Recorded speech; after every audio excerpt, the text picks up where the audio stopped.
And now we get to question 22. This was the last question on the paper, and it's quite a nice question. It needs a bit of problem solving technique in order to see how to get to the solution. The only thing you need is the cosine rule. So the cosine rule looks like this. A squared equals b squared plus c squared minus 2 lots of bc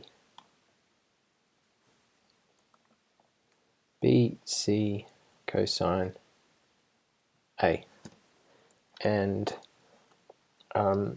so let's have a look at the question. So it says the parallelograms A, B, E, F, I gave this diagram as well, and B, C, D, E are congruent, and PB and BQ have a length of 10. So first thing you could do is draw a line and label those 10 units each. Okay. All right. So let's talk about some problem-solving technique here. So it says prove that cosine of PBQ equals 1 minus 2 minus root 3 over 200 x squared. It doesn't say use the cosine rule, but when you see the cosine of PBQ, then hopefully you're thinking, I need the cosine rule here. Let's see if we can use that somehow. And also, we are going to need, now everybody knew that the cosine rule could be in there in the exam paper, so that shouldn't have been a shock to anyone. Also, we knew that people might need to know some trig values. So most people would have been memorizing these types of triangles. That gives values for common angles, and using SOHCAHTOA, we know that the cosine of 30 is going to be the adjacent over the hypotenuse, so that would be root 3 on 2.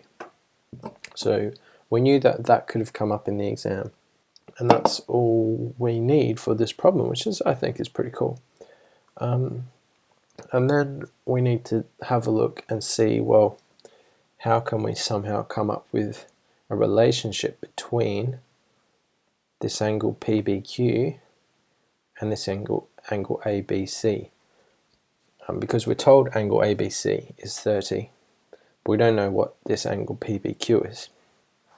And this is what I love about mathematics, the kind of the creative kind of parts, questions that engage that side of the brain that you need kind of a bit of problem solving ability, or ability is the wrong word, but you know, you can sit down and you can kind of think about it a bit. So what you needed to see here was that there's two triangles in this diagram, and they're related by a common side. Because we know these two parallelograms are congruent, we know that these sides must be parallel, and therefore we know these lengths are equal, PB and BQ. Therefore, this side in here, AC, gives you one triangle, ABC, and if we draw that same line, those two lines PQ and AC must be parallel, and they must be equal. Therefore, we've got two triangles, ABC and PBQ, with a common side. And that was, I guess, that was probably the starting point that was trickiest to see. Or in my opinion, that was the trickiest part of this problem. The rest is kind of following kind of a pattern, a problem-solving pattern that people would have been familiar with. So I'm going to draw out those two triangles and then see how we can start solving this problem. Okay, I guess the next step, we know that AC and PQ are equal. We need to first find a rule, an expression for AC in terms of x, so and cosine of angle B. So let's just see what we can plug into this cosine formula. So let's see, a squared equals b squared plus c squared minus 2bc cosine A. Well, here, this is the side A, so we're going to say AC equals b squared. B is x, and c is x. And so we've got 2 lots of x times x, and then cosine angle A is 30, so we've got cosine of 30. So AC is going to be 2 lots of x squared minus 2 lots of x squared. Now cosine 30, remember I was talking about this triangle. Cosine of 30 is root 3 over 2, so we can plug that into this formula. And so we've got that length AC equals 2x squared minus 2x squared root 3 on 2. Okay, and then I might factorize this. Actually, we can cancel some 2's out, so there go the 2's. And then factorize the x squared out, so we've got x squared 2 minus root 3. So I've got a nice neat expression for AC, and I know that AC equals PQ, so I can say that line AC equals line PQ equals x squared 2 minus root 3, and that's an important line to put in just to show you working out. Okay, so let's get back up here. Now we need to relate this length to the angle. So, or in other words, we need to relate this angle to x. And the reason we've got these two triangles is to relate the x in this angle 30 to this angle PBQ. And by getting that expression for that length in x, that means that we can now use that expression in the cosine rule for this triangle.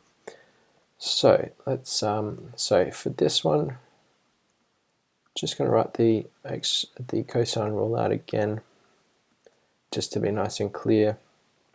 If you didn't, I wouldn't suggest going into this much detail in your working out if you didn't have to, because you should be kind of conserving time, but just to kind of, for the purpose of showing my working out here in this video, I'll write it again. So when we're using the cosine rule for this triangle, we've got A is going to be PQ, so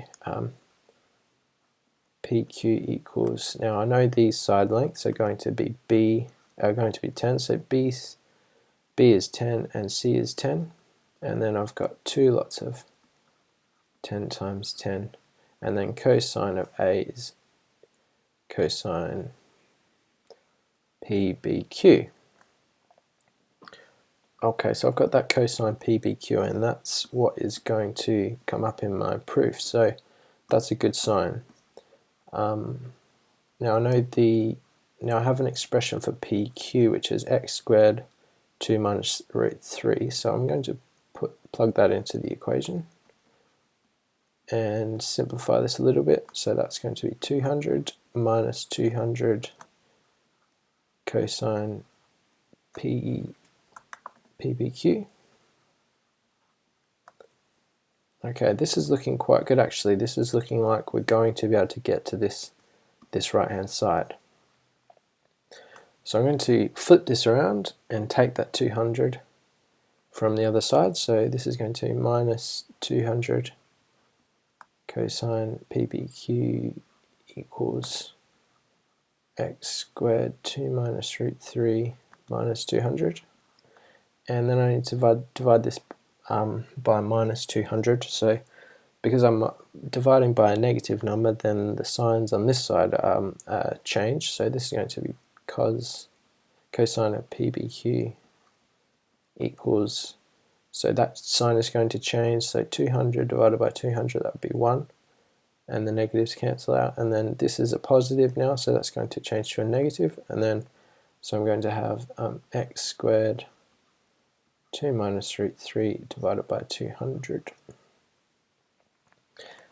And that looks almost exactly the same as the right hand side. I just need to put the x squared at the front there, so, and I can do that, that's the same thing, so if I move that to the front it's still going to be the same, still multiplying by x squared, so the cosine of PBQ equals 1 minus 2 minus root 3 over 200 x squared, and that equals the right hand side.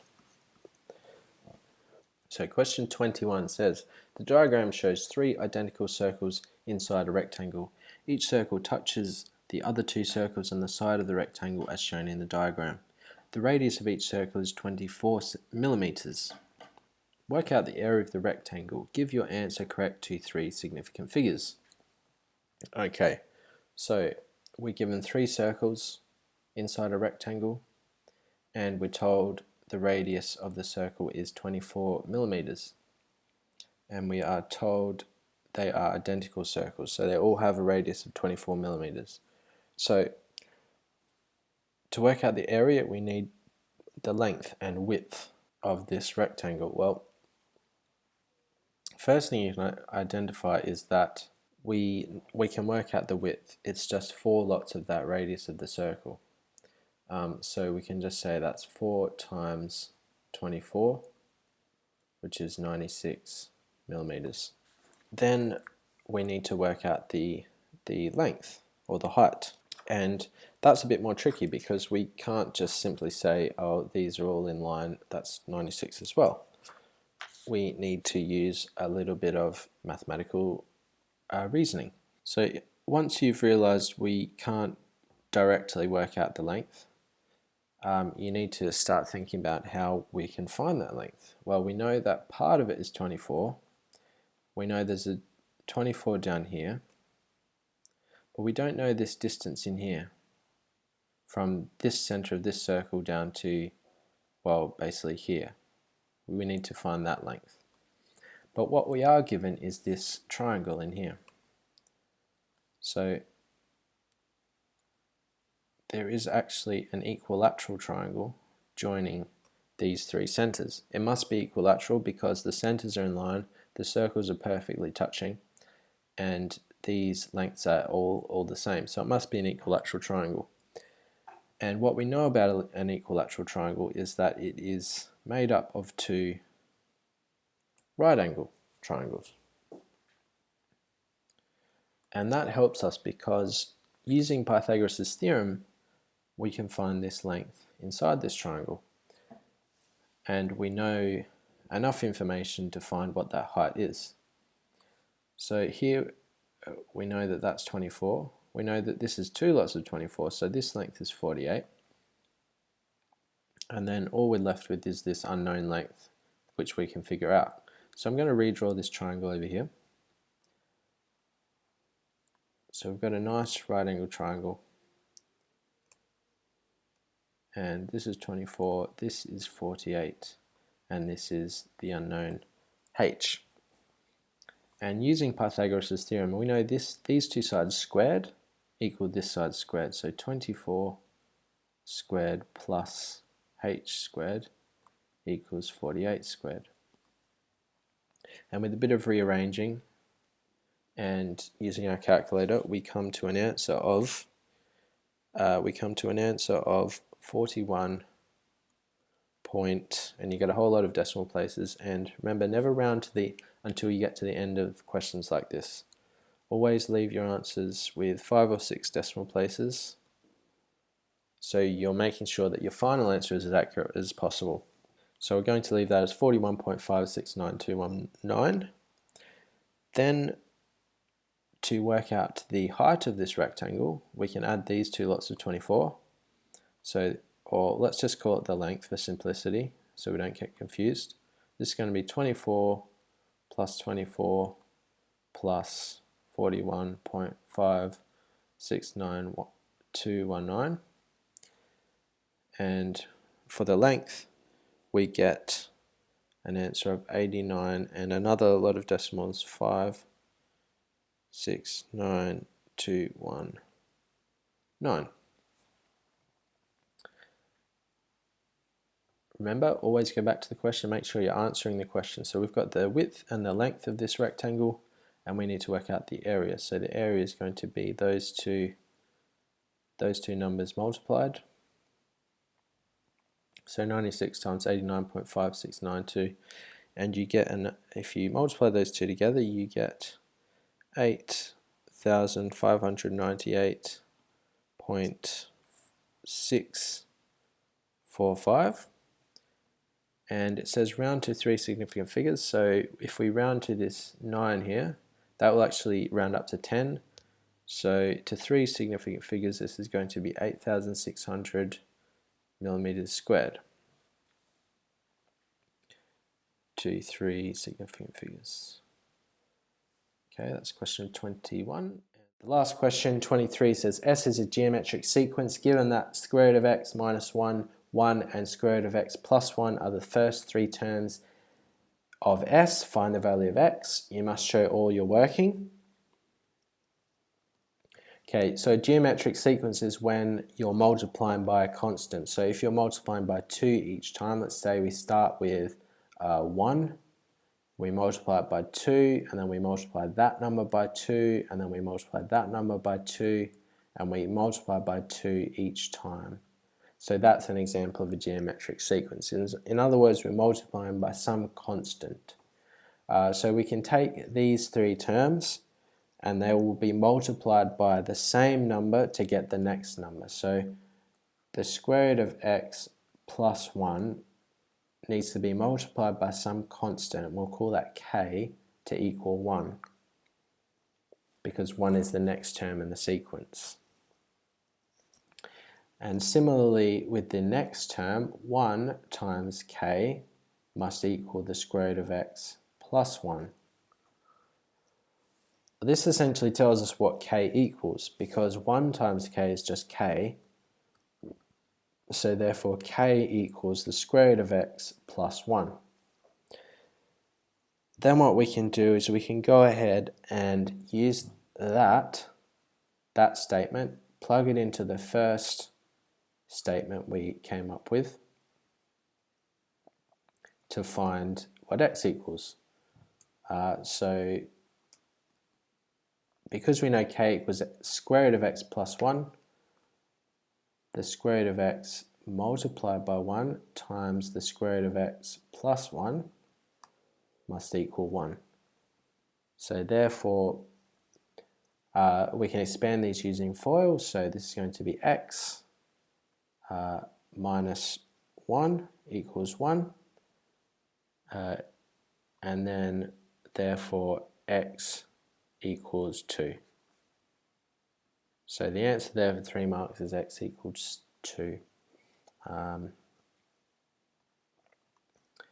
Part B says, show that the 5th term of S is 7 plus 5 root 2. Now, based on the last question, we know the constant, and we could call it the multiplicative constant.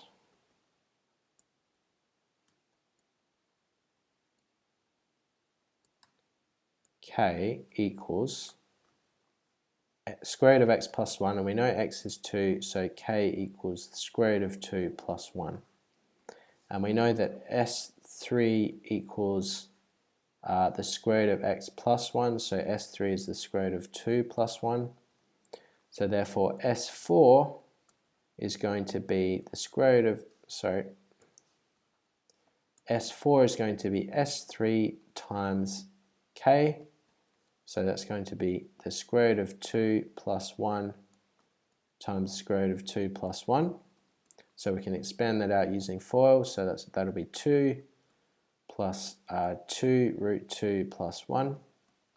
So that's going to be 3 plus 2 root 2. And we know that S5, let me just write that 5 a bit clearer, S5 will equal S4 times k. So that's going to be 3 plus 2 root 2 times the square root of 2 plus 1. And if we expand those out using FOIL, we get 3 root 2 plus 3 plus 2 times 2, the square root of 2 times the square root of 2 is 2, plus 2 root 2.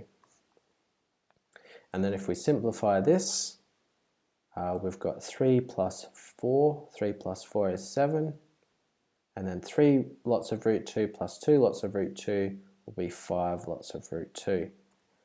And that is the problem that they want us to answer. So we've shown that the fifth term, S5, will equal 7 plus 5 root 2.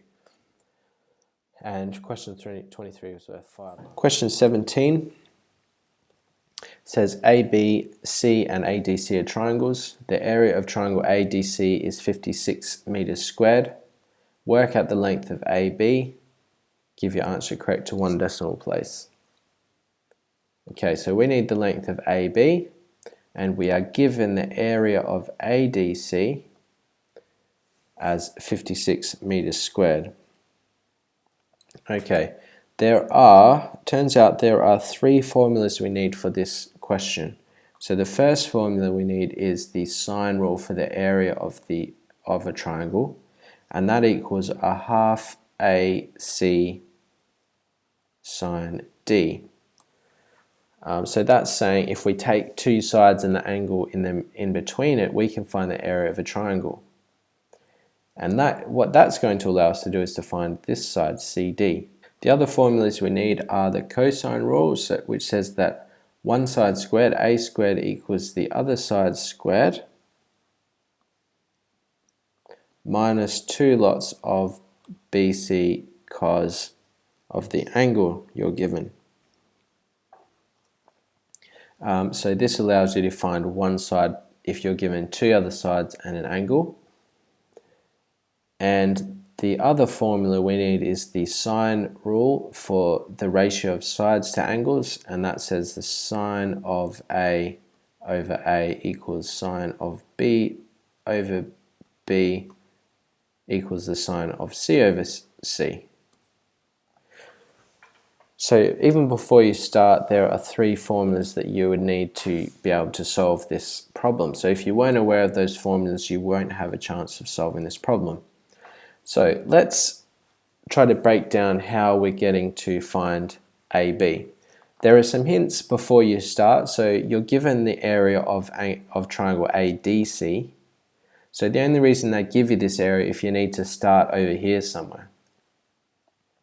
And if you think about it, if we can find the sides of this triangle ADC, we can find this side in here, AC, and then if we've got the side AC, we can use the sine rule to find x. So that's the basic process that we're going to follow here. So the first side we can find using the sine rule for the area of a triangle is CD.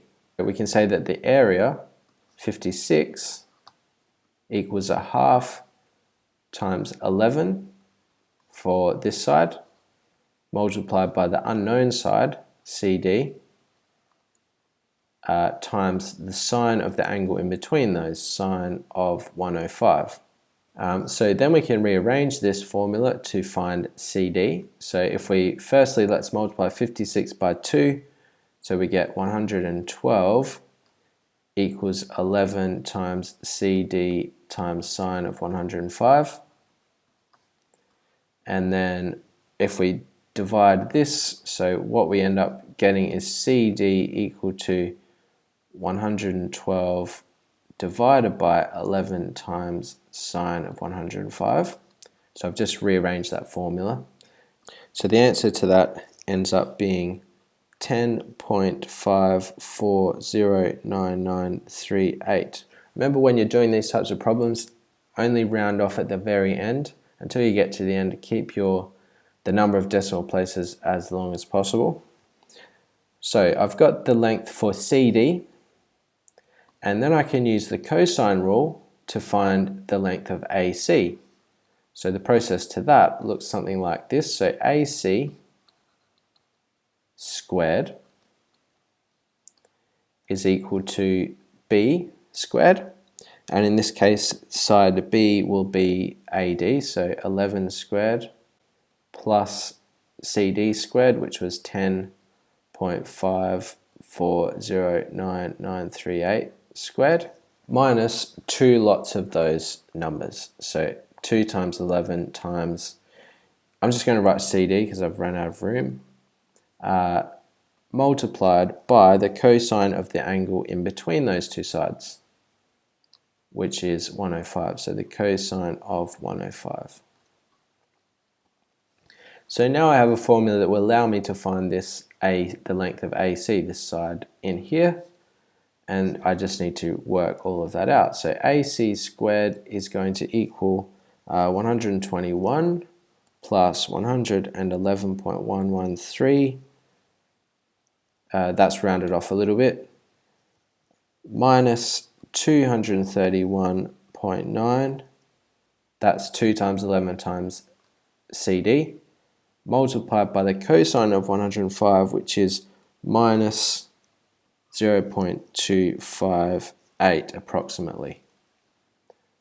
Okay, so then if I just keep on simplifying this, all of that works out to 292.133 approximately. So AC squared equals 292.133.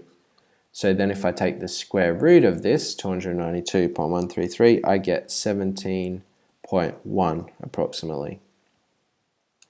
And we are talking about meters here. So AC in here is 17.1 meters. And now that I've got this side, I can use the sine rule and use these ratios to find x. So I can say that the sine of 118 divided by 17.1 should equal the sine of 48 over x. So the sine of 118 over 17.1 equals the sine of 48 over x. And then if you rearrange that, so work this out, sine of 118 divided by 17.1, and then divide that number by divide sine 48 by that number, and you'll get x. So x equals 14.3856, and round that off, and you get an answer of 14.4 meters. Okay, so quite a long process to that question, and 3 different formulas that you needed to know. So in general, quite a difficult question, and that's why that's worth 5 marks. Question 21 gives us a diagram, and it says OAN, OMB, and APB are straight lines. AN equals 2OA, M is the midpoint of OB, so that means they're equal. OA is the vector A, and OB is the vector B. AP equals KAB, where K is a scalar quantity. So AP is in here, so we can kind of label that K. And then given that MPN is a straight line, find the value of K. So MPN is here. And AN is 2OA, so that means this must be 2A. And we need to find K. So where to start with this problem? You're given a number of relationships. You're told that AP is related to AB. You're told that OA is related to AN. But it's hard to see how they fit together. However, there is 2 relationships that you need to use. It is the vectors related to this straight line. But even if you weren't sure where this question is going, there are some clues in the question to allow you to make a start. So let me explain to you what those clues are. So the first thing is that you're given the vector A and the vector B, and you're asked to find K. So what you could do to start off with is to relate K to the vectors A and B.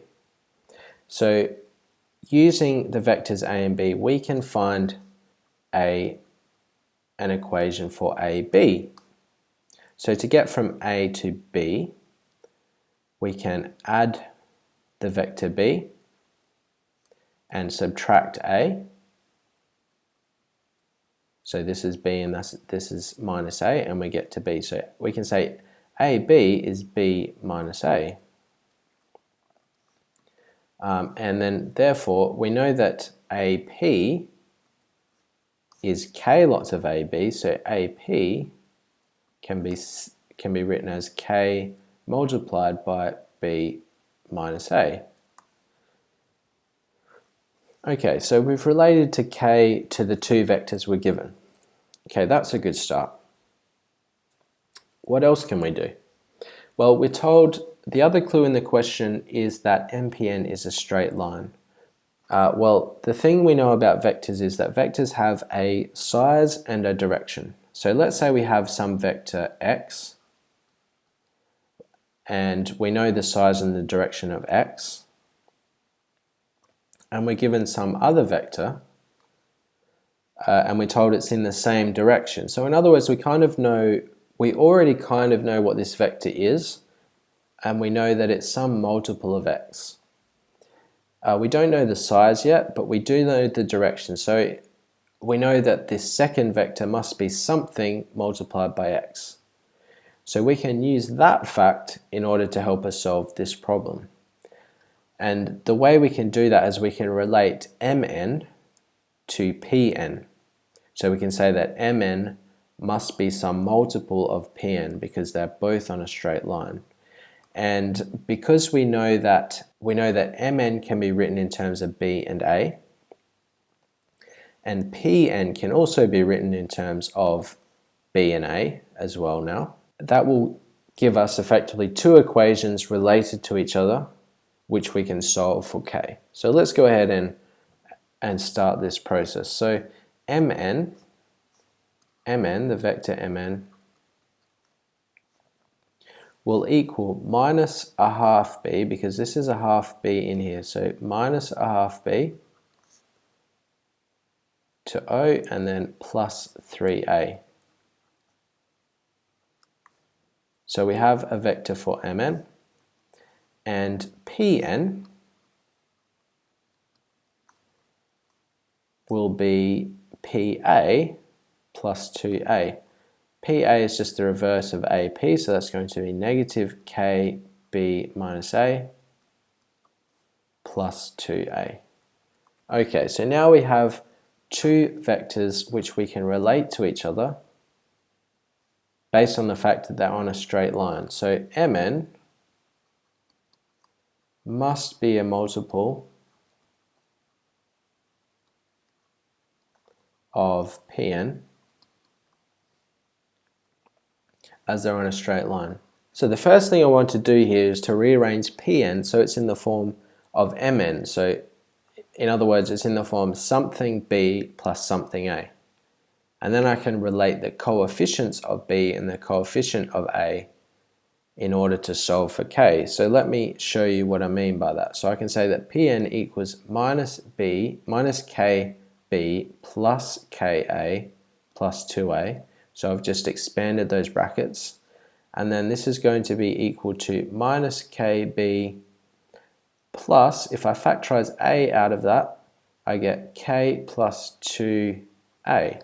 Okay, so what I've done by putting Pn into this form is to create a set of simultaneous equations. So because I know that Mn is a multiple of Pn, minus K times something must equal minus a half, and K plus 2 multiplied by something must equal 3. So let me write those equations down. So minus a K multiplied by something must equal minus a half, and K plus 2 times something must equal 3. So I've created a set of simultaneous equations with two unknowns, and now I can solve for K. So let's say that x equals 3 on K plus 2. So therefore minus a K multiplied by 3 over k plus 2 equals minus a half. So therefore minus 3k equals minus a half times k plus 2. I'm going to get rid of the negatives here by effectively dividing everything by -1. So this is going to be 3k equal to a half k plus 2. So then 3k equals k on 2 plus 1. So, and then I'm going to subtract that k on 2 from this side. So 2.5 k equals 1. And then, so therefore, so another way of writing 2.5 is 5 on 2, k equals 1. So therefore k must equal 2 on 5. And that's your final answer for that question, k equals 2 over 5. Let me just go over again the steps that I used. So firstly, my first step was to relate k to b and a, which I did with the vector AP. Then I took the relationships that I was told. So I was told that AN was 2OA, and I related MN, the vector MN, to PN by some multiple x. What that gave me was a set of simultaneous equations which I could solve for k.